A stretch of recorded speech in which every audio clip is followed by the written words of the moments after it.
How important is this combine for Milroe, Smoke? Brass tacks. I think it's very important for him in terms of the interview portion, because the question that most general managers want to find out is why. What happened from your first year starting and you taking that upward trajectory to the Georgia game when we saw you doing this, to plateauing, to not being able to figure out Oklahoma's defense and getting embarrassed by the Michigan defense?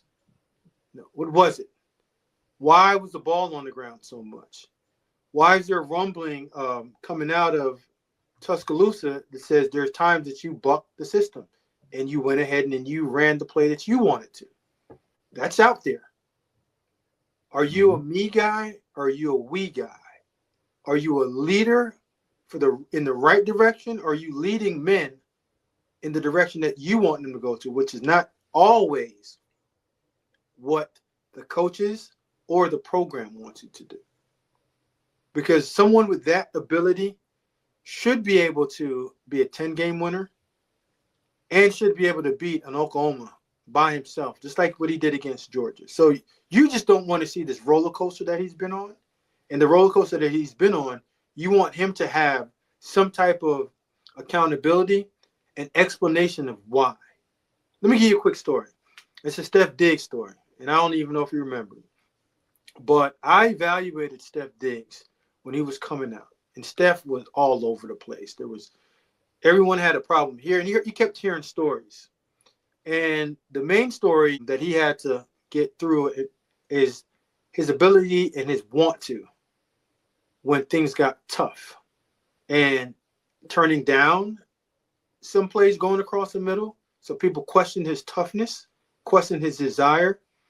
So I'm in a train station, this old train station in Indy. So what happens is I'm outside of our meeting room, the hotel room, with Steph, waiting to walk him in to introduce him. Steph Diggs, University of Maryland, such and such. So he said, Smoke, you know what? Because we know each other from around the way. He says, you know what, Smoke, before we go in, once you introduce me, I got it from there. I said, all right, cool. I'm not going to say nothing. Introduce him. So he said, hey, listen, what you guys saw, this is when the owner, GM, OC is there. He said, what you guys saw, receiver coach as well, too. What you guys saw on film this year, that's not me. The only reason why I did half of that stuff, because I wanted to get here. The last 3 years that I played, every single year I got hurt. Wasn't going to happen. So I did everything to make sure that I showed up today. So everything that y'all saw on film is real. But that's not the real Steph Diggs. When I said everyone had to sit back and like, whoa, recalibrate your whole entire question and answering process in your interview of him. Because he told you exactly what I am. That's not me. So don't question my toughness, because I'm tough. But still yet, the team took him in the 5th round, Minnesota Vikings did, and he still got paid, and he's one of the best receivers in the league. But long story short, he admitted to what he was and what he was going to be. And what you want to do is tell the truth. You don't want to sit there and make every excuse of why. Why didn't you throw the ball right here? Well, my quarterback coach said, like, okay, at some point take accountability. I didn't see it. This wasn't my progression. And explain your way through it instead of pointing the finger and explain and telling us the reason why you couldn't get it done.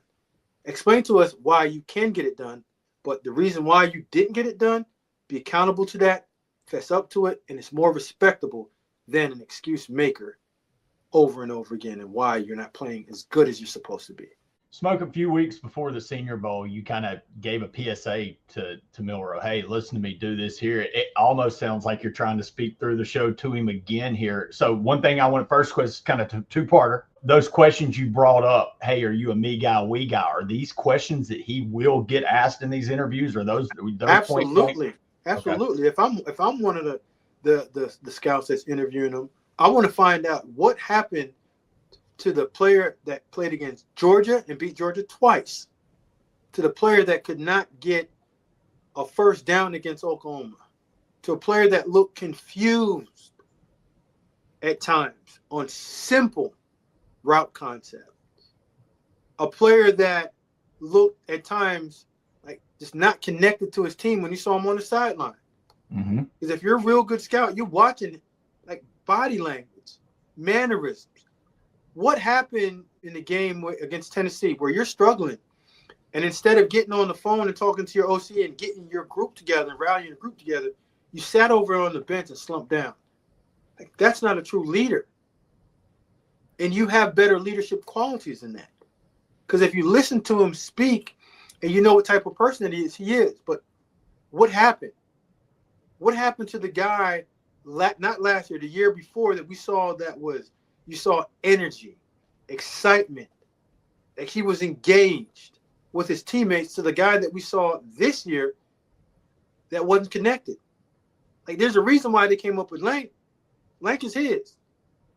And whatever that mantra is, that's what he and his team like rallied behind in order to go beat Georgia. So what happened to that Jalen Milroe, to the guy that we're seeing now that goes down to the Senior Bowl and you're hearing rumblings of being up and down and riding that roller coaster again, to being where people want to say, you know what, he's a first-round talent, but I'll take him in the third. Well, he ain't going to make it that far. So you better get him early.